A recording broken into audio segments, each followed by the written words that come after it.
Bonjour à tous, j'espère que vous allez bien et que vous avez passé un bon week-end. Alors nous sommes donc aujourd'hui dimanche 5 décembre 2021 et ben on va faire les énergies pour la semaine du 6 décembre. Donc je pense que cette vidéo ne se fera pas censurer vu qu'elle ne parle pas de sujets qui fâchent. Voilà. Alors, bah écoutez, on va avoir une semaine quand même, j'ai l'impression avec des énergies un petit peu, comment dire? Heu, interrogatives, un petit peu, ouais, ça risque d'être des énergies qui vont être un petit peu quand même qui vont pas mal, qui risquent de pas mal bouger, se poser des questions et cetera. Donc, allez, on va commencer tout de suite avec le messager de feu. Donc le messager de feu, lui, il nous parle d'action, il nous parle de, comment dire? Ouais, d'envie d'action, d'envie de faire des choses, d'envie de peut-être aussi heu, de nouvelles entreprises, vous voyez un petit peu. Donc voilà, avec le messager de feu, on nous parle d'action, on nous parle de bouger, on nous parle de...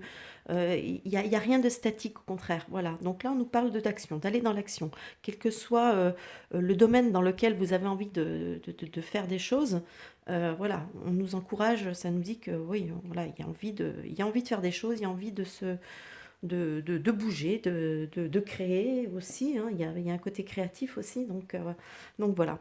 Ici, justement, d'ailleurs, j'aime bien parce qu'en fait, les deux cartes sont raccords au niveau des couleurs.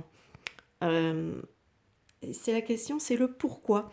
Donc, effectivement, alors l'action, ça peut être aussi une action peut-être pas forcément physique, des fois, hein, ça peut être aussi des actions mentales, c'est-à-dire aussi peut-être se poser beaucoup de questions, hein. C'est vrai qu'on est dans une période très, très tourmentée. Et c'est vrai qu'on est souvent, enfin souvent les gens un petit peu plus éveillés que les autres, on va dire, se posent beaucoup de questions, hein. Donc ça peut être aussi, cette semaine, ça peut être quand même pas mal de questionnements, pas mal d'envie de comprendre des choses, de se remettre peut-être aussi de soi-même, hein, de se poser des questions sur soi-même, donc de se remettre aussi en question, etc. Voilà, il y a l'air d'avoir pas mal de choses à ce niveau-là. Par contre, on nous dit attention, tromperie et envie. Donc peut-être qu'on peut être amené cette semaine à être trompé sur des choses ou à tromper. Ça peut arriver aussi, hein, attention, ça peut être... Mais bon, moi là, je sens plus quand même comme étant un peu victime d'une certaine tromperie, peut-être. Donc attention, des fois, à ce que certaines choses que vous pourrez entendre, certaines choses qu'on pourra vous promettre ou des choses comme ça. Donc voilà, donc il y a quand même, comme en plus c'est la carte centrale, donc attention quand même, restez vigilants. Ici, avec l'encre, on nous parle de quand même d'une certaine stabilité, d'un certain ancrage, hein. Donc on nous invite quand même à toujours rester ancré, toujours. L'encre, c'est quand même une carte, quand même un bon présage. Donc voilà, on parle quand même de... Quand on dit qu'on est ancré, on est quand même... on a quand même une certaine force, on a quand même un petit peu les pieds ancrés dans le sol. Voilà, on n'est pas la tête dans les étoiles, ce qui est bien aussi des fois d'avoir la tête dans les étoiles, attention.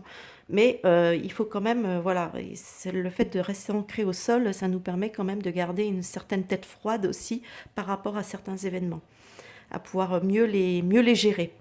Voilà. Ici, avec la carte des regrets. Alors, quand on lit le petit message en bas qui nous dit l'arbre impuissant regarde à ses pieds ses feuilles mortes à l'automne. Donc, effectivement, ça nous montre qu'on n'a pas prise sur tout non plus. Il y a des choses qui sont immuables, qu'on ne peut pas empêcher, qu'on ne peut pas, même avec la meilleure volonté du monde, qui sont peut-être, qui se sont passées ou qui se passent ou quoi, sur lesquelles on n'a pas prise. Voilà.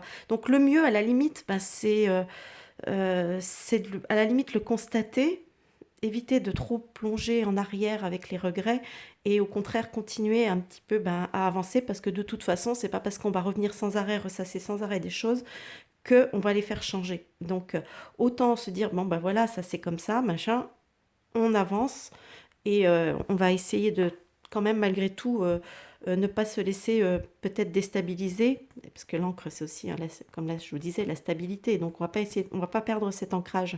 Donc, Les regrets, bon ben voilà, c'est des choses qu'on vit tous dans notre vie des choses sur lesquelles on n'a pas prise, un peu comme ces arbres qui perdent leurs feuilles, eh ben, ils peuvent se lamenter de les avoir perdues, mais c'est comme ça.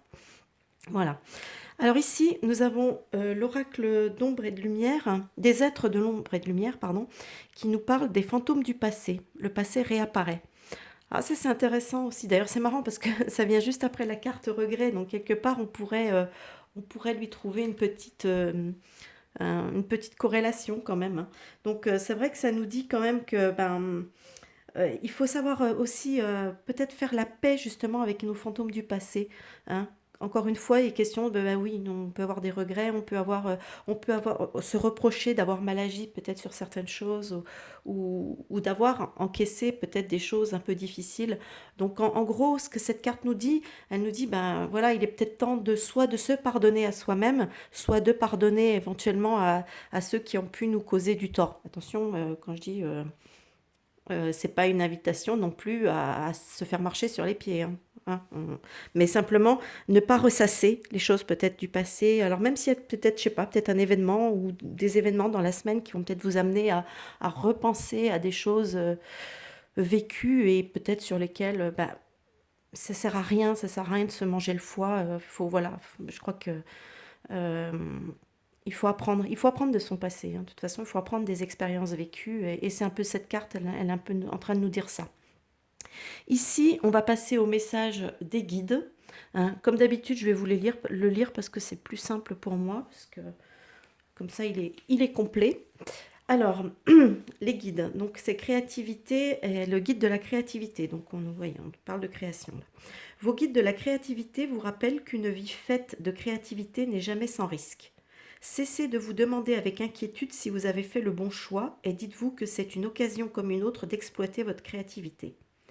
Comptez-vous heureux d'avoir la liberté de faire des choix et dites-vous que de toute façon, vous allez créer quelque chose.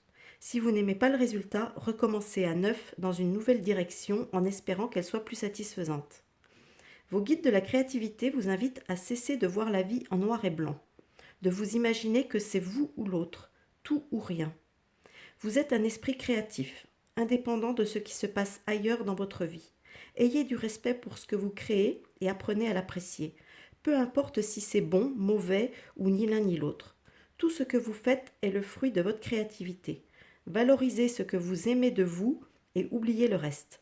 Dites-vous que ce sont des ébauches intéressantes et suivez le conseil de vos guides. 100 fois sur le métier, remettez votre ouvrage. Voilà. Donc, je trouve qu'en fait, ça va quand même relativement bien avec un petit peu l'ensemble du tirage, hein, malgré tout. Et enfin, on va terminer comme d'habitude avec le petit message de Jésus qui nous dit « Aimez-vous les uns les autres comme je vous ai aimé ».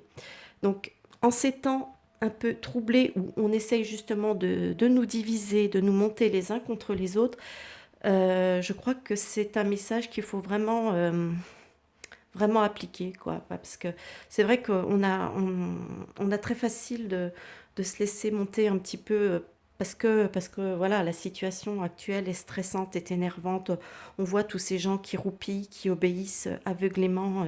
Et moi-même, hein, je me mets en colère après ces gens-là, hein. J'avoue que c'est des moments, voilà, on se dit mince, si ces gens-là se décidaient à se réveiller, à se rendre compte que tout ce qu'on leur raconte, c'est complètement bidon, ça n'a aucun sens, c'est complètement qui regardent un petit peu les choses, les chiffres, la vérité, etc. On se dit que si ils étaient un peu moins conciliants, un peu moins obéissants à tout ça, ce serait terminé depuis longtemps. Voilà. Et c'est vrai que c'est quelque chose que j'arrête pas de dire parce que c'est vrai que voilà, c'est le problème, c'est cette obéissance. Donc moi un jour, je vous dis ça, mais un jour, ma propre fille m'a dit que, en reproche, hein, attention, elle ne me l'a pas dit de façon gentille, hein, elle m'a dit que de toute façon, que j'étais une anticonformiste. Voilà. Moi, je prends ça, le fait d'être anticonformiste, justement, je prends ça comme un atout et non pas comme un problème.